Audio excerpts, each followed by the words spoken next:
আপনি এই যে সাপটা ধরলেন, এটা কোথা থেকে ধরলেন? এটা আজকে বেথুয়াডাহরি মাঠপাড়া বিজেপি পার্টি অফিসের পিছনে যে পুকুরটা রয়েছে, এই পুকুরের মধ্যে দেখতে পেয়েছে স্থানীয় মানুষজন এবং তারপর আমাকে ফোন করে ডাকে। আমি এসে এটাকে খুব বাজেভাবে ছিল, দেখতে পাচ্ছেন এই যে জায়গাগুলো পুরো একদম মানে জলের মধ্যে, নেটের মধ্যে আটকে ছিল। আমার মনে হচ্ছে কম করে 4 থেকে 5 দিন ধরে আটকে আছে বেচারা। এবং আজকে খুব কষ্ট করে একে জালগুলো কেটে রিলিফ করা হলো। আনুমানিক 8 ফুট 7.5 ফুট মতো লম্বা হবে, হ্যাঁ। এবং এটাকে আবার জঙ্গলে, এর যে স্বাভাবিক পরিবেশ সেই জঙ্গলের মধ্যে ছেড়ে দেওয়া হবে।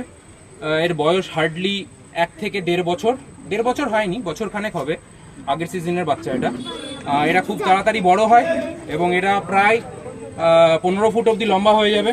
দেখতে পাচ্ছেন বেশ লম্বা, এখনই এটা 8 ফুট 7.5 ফুট মতো লম্বা আছে এবং আগামী 2 বছরের মধ্যে এটা প্রায় 15 ফুট লম্বা হয়ে যাবে।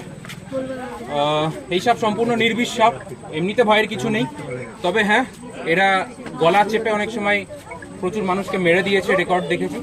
তবে ভীষণ শান্ত প্রকৃতির, এমনিতে শান্ত প্রকৃতি, পরিবেশে এদের ভীষণভাবে দরকার। স্থানীয় মানুষজনকে ধন্যবাদ জানাই যে ওরা সাপটা দেখে আমাকে ডাক দিয়েছে। এখন এটাকে আমি রেস্কিউ করে নিয়ে যাচ্ছি। শাশ্বত, আমাদের এই নাকাশিপাড়াবাসীর একটা প্রশ্ন এসেছে আমাদের কাছে, বিশেষ করে আমাদের যে চ্যানেলের মাধ্যমে।